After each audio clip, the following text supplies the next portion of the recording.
आगे प्रसंग है आंजनौ प्रसंग। कोकिलावन में एक बार सखियों ने अपने अपने घर से दूध लाकर एक स्थान में डालकर दूध का सरोवर प्रकट किया। इस सरोवर से नाना प्रकार के रत्न निकलते थे, जिससे सखिया राधा जी का श्रृंगार करती थी। समस्त पापों का क्षय करने वाला तथा धन धान्य प्रदान करने वाला यह सरोवर है, जो रत्नाकर कुंड नाम से प्रसिद्ध हुआ। भक्तों को श्री राधा कृष्ण युगल की अहेतुकी भक्ति रूप महान रत्न प्रदान करने वाला है। एक बार इसी वन में किसी निर्जन निकुंज में बैठकर सखिया श्री राधा जी का श्रृंगार कर इन्हीं रत्नों से कर रही थी।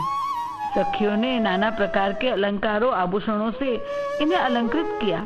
केवल नेत्र में अंजन लगाना बाकी था और वो अंजन लगाने जा रही थी। यहाँ श्री कृष्ण कोकिलावन में पहुंच गए। एक निकुंज में आज श्री कृष्ण ने अपने हाथों से स्वयं पुष्प की सुंदर सैया बनाई और राधे की प्रतीक्षा करने लगे। जब राधे को आने में देर हुई तो उन्होंने मधुर बंसी बजाई। श्री राधे ने श्री कृष्ण की बंसी ध्वनि सुनी। सखिया उसी वक्त उनके कमल नेत्र में काजल लगाने जा रही थी, परंतु कृष्णमयी श्री राधा कृष्ण प्रेम में उन्मत्त होकर बिना ही काजल लगाए प्राण वल्लभ से मिलने के लिए परम उत्कंठित हो चल दी। जन्म जन्म का भटका जीव जब सारे जगत को तुच्छ समझ लात मार प्रभु के पास कैसे दौड़ा जाता है, ये राधे आपको बता रही है। तभी तो वह परमात्मा, वह श्याम उस जीव को गले लगाते हैं।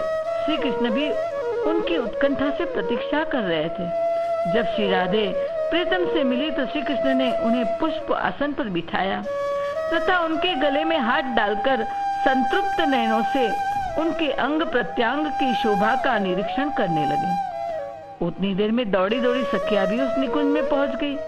सखिया बोली, प्यारे, आज हमारी सखी कैसी लग रही है? कृष्ण कहते हैं, इनकी सुंदरता का वर्णन कौन कर सकता है। फिर भी एक बात कहूंगा, श्रृंगार में एक श्रृंगार कैसे बाकी रह गया? ललिता कहती है, कौन सा? कृष्ण कहते हैं, आज तुमने कमल नयनी मेरी प्यारी के नेत्र में अंजन नहीं लगाया।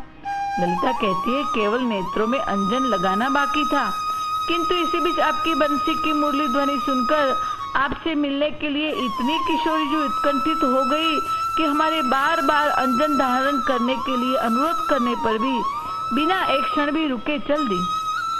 श्री कृष्ण ऐसा सुनकर रसावेश में राधे को देखने लगे। श्री राधे जी शर्मा गई। श्री कृष्ण ने तब अपने हाथों से उनके नेत्रों में अंजन लगाकर दर्पण द्वारा उनकी रूप माधुरी का उन्हीं को आस्वादन कराते बोले, गौर रंग की महिमा काले से है। अब सच्चा राधे श्याम का मिलन हुआ, ऐसा कहते स्वयं भी आस्वादन करने लगे। कजरारी तेरी अखियन में काजल बन मैं ही रहता हूँ, हमको न भूलो हे प्यारी जू, मैं तुझ बिन चैन न पाता हूँ। तुम जान अयोग्य बिसराओ मुझे, पर मैं न तुम्हें बिसराया करो। गुणगान करो नित ध्यान धरो, तुम मान करो मैं मनाया करो। तेरे पद प्रेमियों की पग धुरी, नित शीश पे अपने चढ़ाया करो। तेरे प्यार को प्यार करो रे सदा, तेरे चाहने वालों को चाहा करो। न जाने दिल को क्या होता है, क्या क्या भूल जाता है, तुझे जब देखता है तो धड़कना भूल जाता है। ऐसे श्याम सुंदर प्यारी को आनंदित करने लगे। यह लीला जिस शिला पर बैठकर हुई उसका नाम अंजनी शिला पड़ा। उस गांव का नाम आंजनक हुआ। यहाँ श्री कृष्ण ने सखी संग रास लीला की। यहाँ रास मंडल है। गांव के दक्षिण में किशोरी कुंड है। बोले वृंदावन विहारी लाल की जय।